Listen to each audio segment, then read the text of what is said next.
Hi, this is Dean Brown with Brown & Brown Realty, and today we're going to be looking at how you would actually pull comps within the subdivision. So for rental properties, you can pull comps for rentals, you can pull comps for commercial properties and residential properties. So we're going to start with residential properties. This is the search. Typically, if I press this button here from search to quick search, it takes me to the residential search button, and you can click on condo as well to do a search there to do comparable market analysis of that. So let's start with residential properties. If you look here, let's just say we're looking at a subdivision in Franklin called Polk Place. So we'll put in here in the subdivision,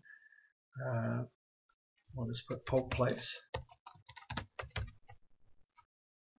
or you can just put PL for place, and it'll pull up everything Polk PL to really make sure that you're honing in on the right area, because there could be other subdivisions and other areas within the MLS that are also named Polk Place. You'd want to click on the county, and most of the time, well, without exception actually, there aren't any counties out there that have two of the same subdivisions. So okay, so for status we click active, pending, and closed.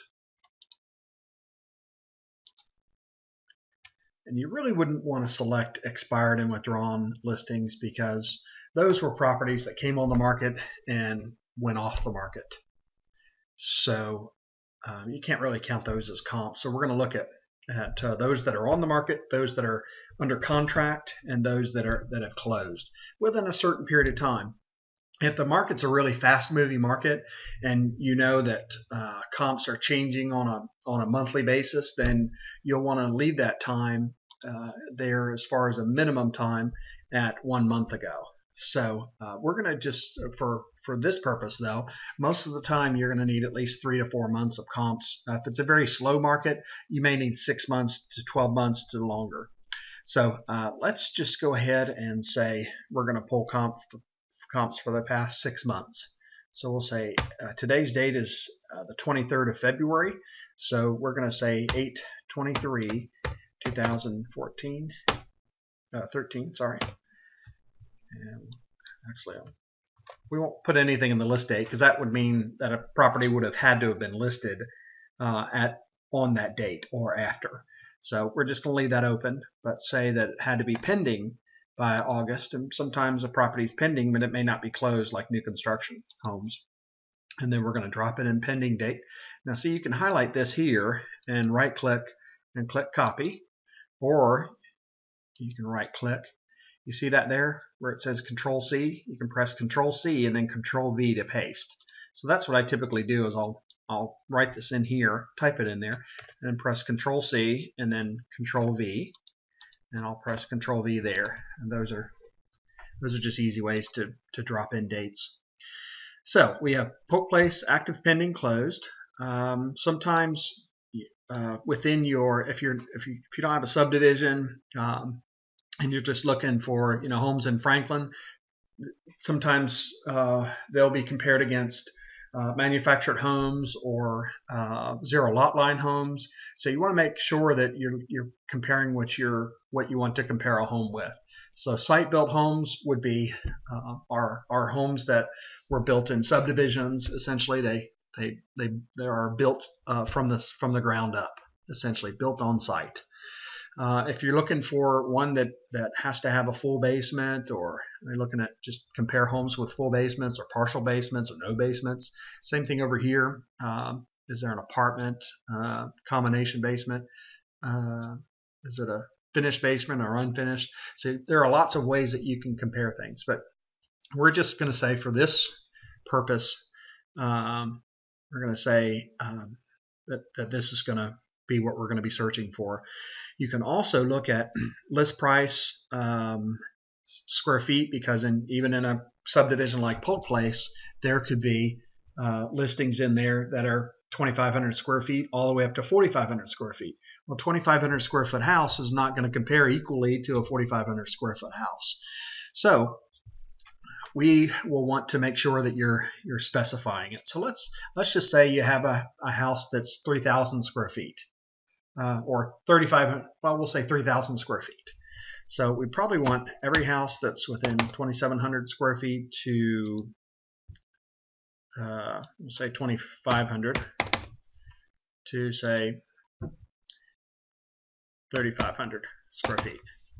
Okay, and that gives you a broad range of houses there, and it may not. It may be that there are only a few there, and then we would just want to compare the whole thing, the whole subdivision. So let's just specify it, 2,500 square feet, in between 2,500 and 3,500 square feet. So let's click search here and see what we come up with.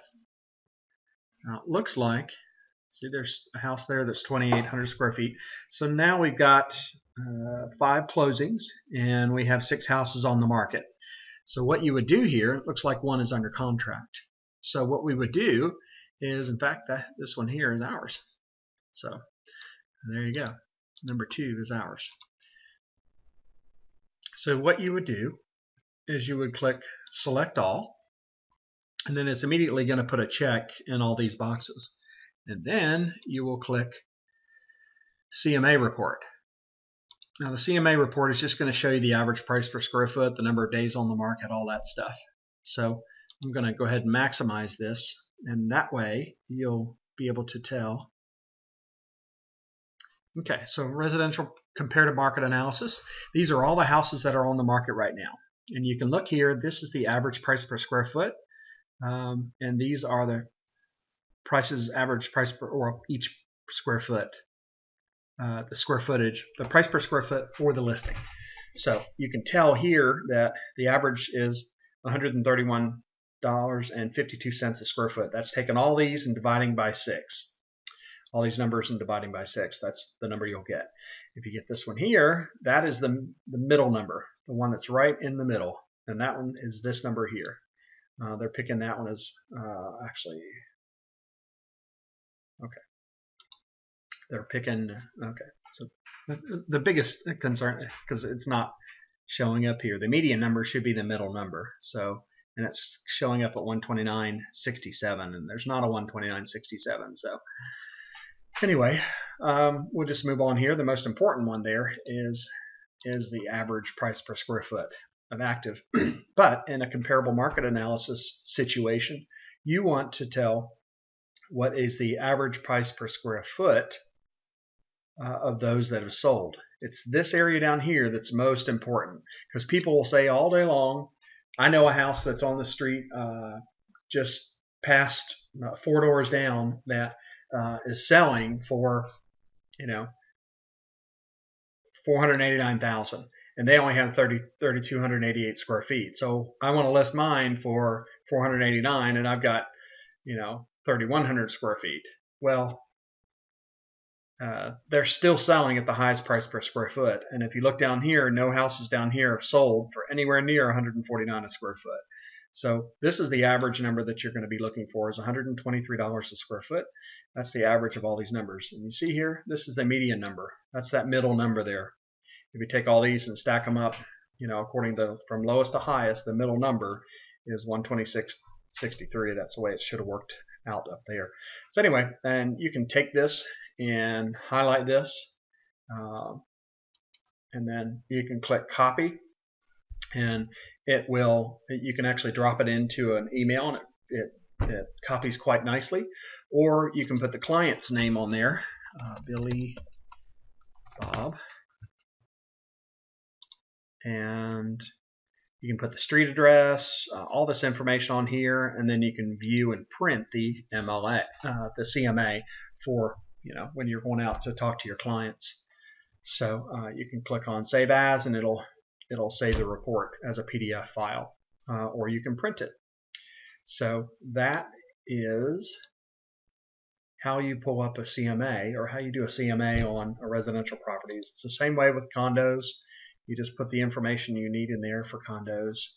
The same exact information, the same way for land, same way for multifamily, and rental and auction properties. So if you have any questions, please give me a call at 615-804-9571. Thank you very much, and I hope you enjoyed this training.